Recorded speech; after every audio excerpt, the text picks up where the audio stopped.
माननीय शिक्षा राज्य मंत्री श्रीमती Annapurna Devi ji, doctor Subhash Sarkar ji, doctor This Rajkumar meeting Ranjan is being Singh recorded.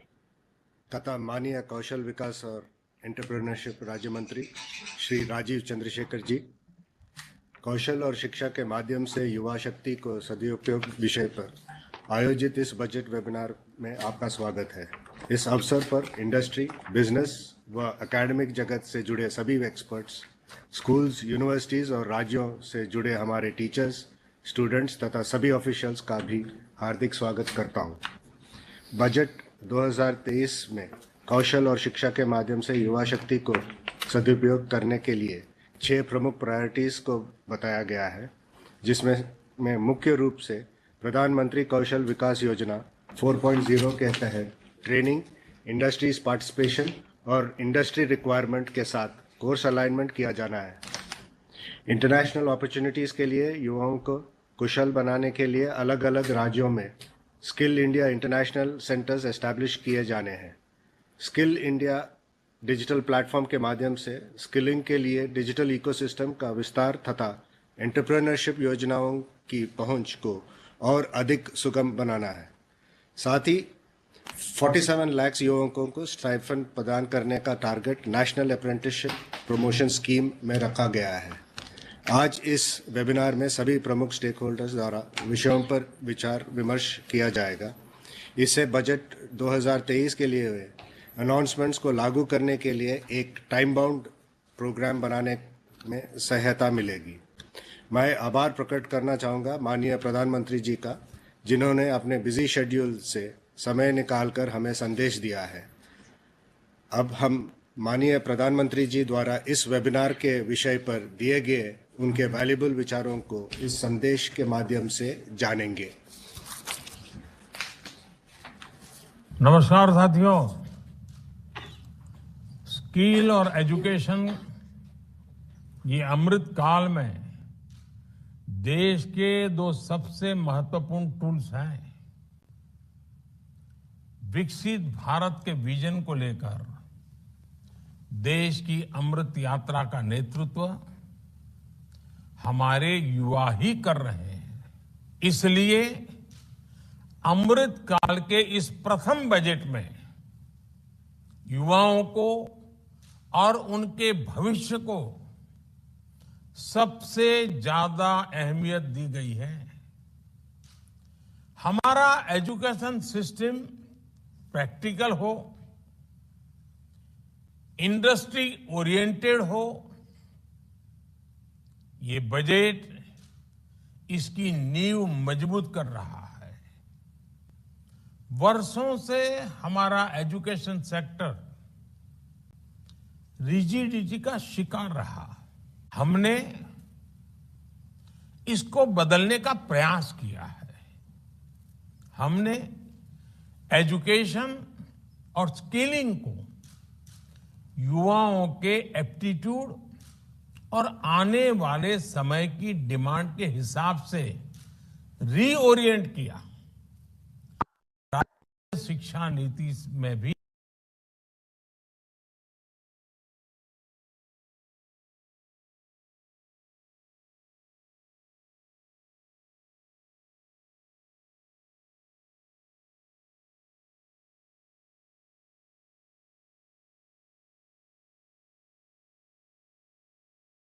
बच्चों को अतीत के बोझ से मुक्त करने का बहुत हौसला मिला है। इसलिए सरकार को एजुकेशन और स्किलिंग सेक्टर में और रिफॉर्म करने के लिए प्रोत्साहित किया है। साथियों, नई टेक्नोलॉजी नई तरह के क्लासरूम के निर्माण में भी मदद कर रही है। कोविड के दौरान ये हमने अनुभव भी किया है।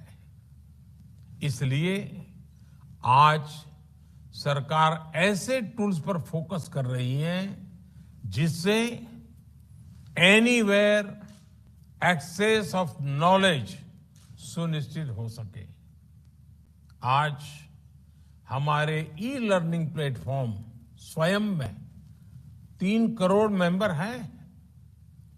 वर्चुअल लैब्स और नेशनल डिजिटल लाइब्रेरी में भी नॉलेज का बहुत बड़ा माध्यम बनने की संभावना है। डीटीएच चैनल्स के माध्यम से स्टूडेंट्स को भी स्थानीय भाषाओं में पढ़ाई का अवसर मिल रहा है। आज देश में ऐसे अनेक डिजिटल और टेक्नोलॉजी आधारित इनिशिएटिव चल रहे हैं। इन सारे इनिशिएटिव्स को नेशनल डिजिटल यूनिवर्सिटी से और बल मिलेगा। ऐसे फ्यूचरिस्टिक कदम हमारी शिक्षा, हमारी स्किल और हमारे ज्ञान विज्ञान के पूरे स्पेस को बदलने वाले हैं। अब हमारे टीचर्स की भूमिका सिर्फ क्लासरूम तक सीमित नहीं रहेगी। अब हमारे टीचर्स के लिए पूरा देश, पूरी दुनिया ही एक क्लासरूम की भांति होगा। ये टीचर्स के लिए अवसरों के नए द्वार खोलने वाला है। हमारे एजुकेशनल इंस्टीट्यूशंस के लिए भी अब देश भर से टीचिंग मटेरियल की अनेक प्रकार की विविधताएं, अनेक प्रकार की विशेषताएं, स्थानीय टच, ऐसी अनेक बातें उपलब्ध होने वाली हैं।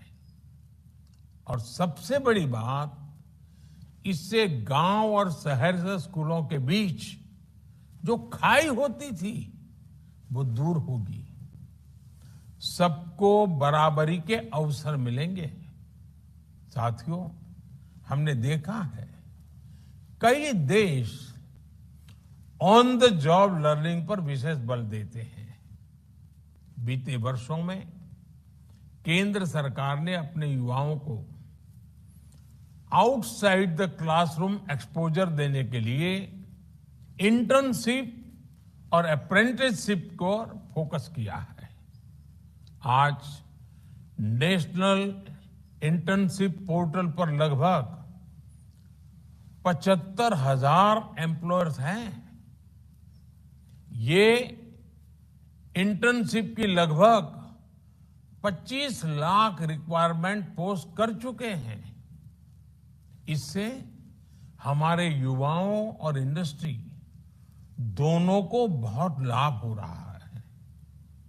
मैं इंडस्ट्री और शिक्षा से जुड़े संस्थानों से आग्रह करूंगा कि इस पोर्टल का अधिक से अधिक उपयोग करें। देश में इंटर्नशिप के कल्चर का हमें और विस्तार करना है।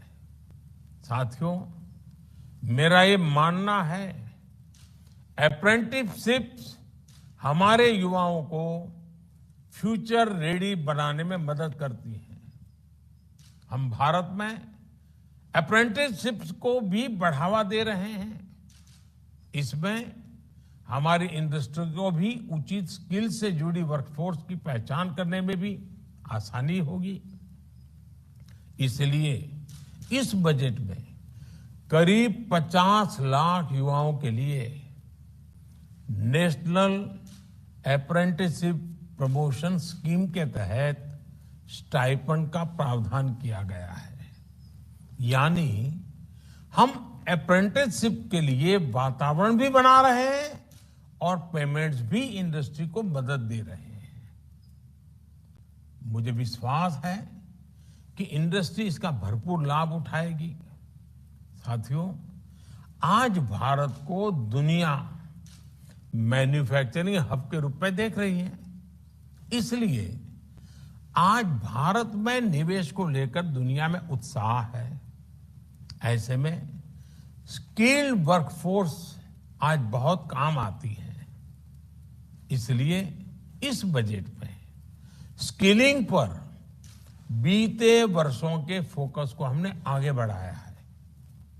प्रधानमंत्री कौशल विकास योजना 4.0 आने वाले वर्षों में लाखों युवाओं को स्किल, रीस्किल और अपस्किल करेगी। इस योजना से आदिवासियों, दिव्यांगों और महिलाओं की जरूरत के अनुसार टेलर मेड प्रोग्राम्स बनाए जा रहे हैं। साथ ही इसमें इंडस्ट्री 4.0 जैसे एआई, रोबोटिक्स, आईओटी, ड्रोन्स ऐसे अनेक सेक्टर्स के लिए भी मैन पावर का निर्माण किया जा रहा है। इससे इंटरनेशनल इन्वेस्टर्स के लिए भारत में काम करना और आसान होगा। भारत में इन्वेस्टर्स को रीस्किलिंग पर ज्यादा ऊर्जा और संसाधन नहीं खर्च करने पड़ेंगे। इस बजट में पीएम विश्वकर्मा कौशल सम्मान योजना का भी ऐलान किया गया है। इससे हमारे पारंपरिक कारीगरों, हस्तशिल्पियों, कलाकारों के स्किल डेवलपमेंट पर जोर दिया जा रहा है। पीएम विश्वकर्मा योजना इन कारीगरों को नया मार्केट भी दिलाने में मदद करेगी और इससे अनेक उत्पादों के बेहतर दाम भी मिलेंगे। साथियों, भारत में एजुकेशन सेक्टर में तेजी से बदलाव लाने के लिए एकेडेमिया और इंडस्ट्री की भूमिका और पार्टनरशिप बहुत बड़ी है। इससे मार्केट की जरूरत के हिसाब से रिसर्च संभव हो पाएगी और रिसर्च के लिए इंडस्ट्री से पर्याप्त फंडिंग भी मिलेगी। इस बजट में एआई के लिए जिन 3 सेंटर्स ऑफ एक्सीलेंस की बात की गई है, उनमें इंडस्ट्री एकेडेमिया पार्टनरशिप मजबूत होगी। ये भी तय किया गया है कि आईसीएमआर लैब्स को मेडिकल कॉलेज और प्राइवेट सेक्टर आर&डी टीम्स के लिए उपलब्ध किया जाए। मुझे पूरा भरोसा है कि देश में आर&डी इकोसिस्टम को मजबूत करने के लिए उठाए गए ऐसे हर कदम प्राइवेट सेक्टर ज्यादा से ज्यादा फायदा उठाएगा। साथियों, बजट में जो निर्णय लिए गए हैं उनसे हमारी होल ऑफ गवर्नमेंट अप्रोच भी स्पष्ट होती है। हमारे लिए एजुकेशन और स्किलिंग सिर्फ इनसे जुड़े मंत्रालय या विभाग तक सीमित नहीं है। हर सेक्टर में इनके लिए संभावनाएं हैं। ये सेक्टर हमारी इकोनॉमी के बढ़ते साइज के साथ बढ़ते जा रहे हैं। मेरा स्किलिंग और एजुकेशन से जुड़े स्टेक होल्डर से आग्रह है कि अलग अलग सेक्टर्स में आ रही इन अपॉर्चुनिटीज को स्टडी करें। इससे हमें इन नए सेक्टर्स के लिए जरूरी वर्कफोर्स तैयार करने में आसानी होगी। अब जैसे आप भारत के तेजी से बढ़ते सिविल एविएशन सेक्टर से जुड़ी खबरों को सुन रहे हैं, ये दिखाता है कि भारत की ट्रेवल और टूरिज्म इंडस्ट्री का कितना विस्तार हो रहा है। ये रोजगार के बहुत बड़े माध्यम है। इसलिए हमारे स्किलिंग सेंटर्स और एजुकेशनल इंस्टीट्यूशन को इसके लिए भी कैपेसिटी तैयार करनी होगी। मैं चाहूंगा जो युवा स्किल इंडिया मिशन के तहत प्रशिक्षित हुए हैं, हम उनका भी अपडेटेड डेटाबेस तैयार करें, क्योंकि कई ऐसे युवा होंगे जिनके स्किल्स को अपग्रेड करने की जरूरत होगी। डिजिटल टेक्नोलॉजी और एआई के आने के बाद हमारा ये प्रशिक्षित वर्कफोर्स पीछे न छूट जाए, हमें इसके लिए अभी से काम करना होगा। साथियों, मुझे पूरा विश्वास है कि यहाँ फ्रूटफुल डिस्कशंस होंगे, बेहतर सुझाव आएंगे, बेहतर समाधान निकलेंगे और एक नए संकल्प के साथ, नई ऊर्जा के साथ हमारी युवा पीढ़ी के उज्जवल भविष्य के लिए इन महत्वपूर्ण क्षेत्र को आपके विचारों से समृद्ध कीजिए, आपके संकल्प से आगे बढ़ाइए। सरकार कंधे से कंधा मिला करके आपके साथ चलने के लिए तैयार है। मेरी आप सबको इस वेबिनार की सफलता के लिए बहुत बहुत शुभकामनाएं हैं। धन्यवाद।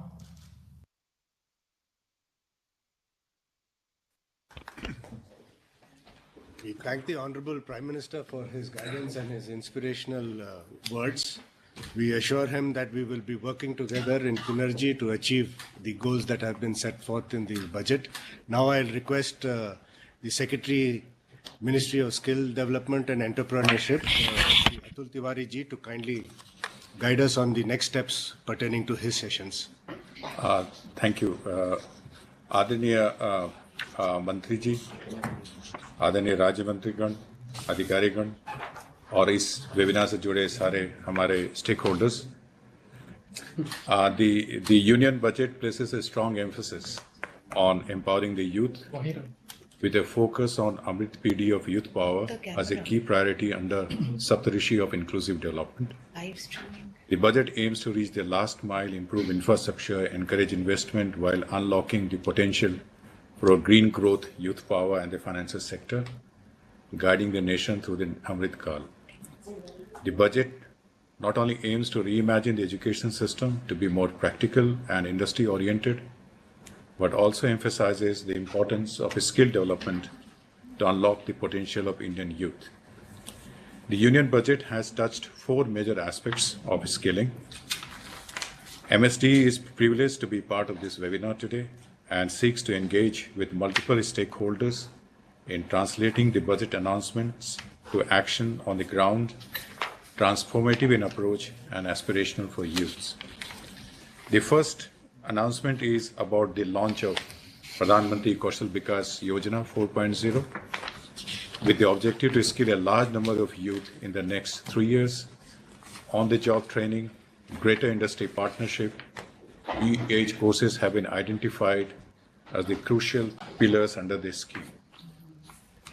In the breakout session, sir, we will delve on some of the points, including how technology-enabled skilling can be done, how skilling in new age courses can be organized, the demand aggregation from industry clusters, industry-relevant curriculum, on-the-job training, cross-utilization of resources and infrastructures, for example, as in the Skill Hub, and how we can have a greater convergence among skilling schemes, as Honorable Prime Minister said, whether it is tourism, whether it is the artisans, whether it is for the vulnerable sections of the society.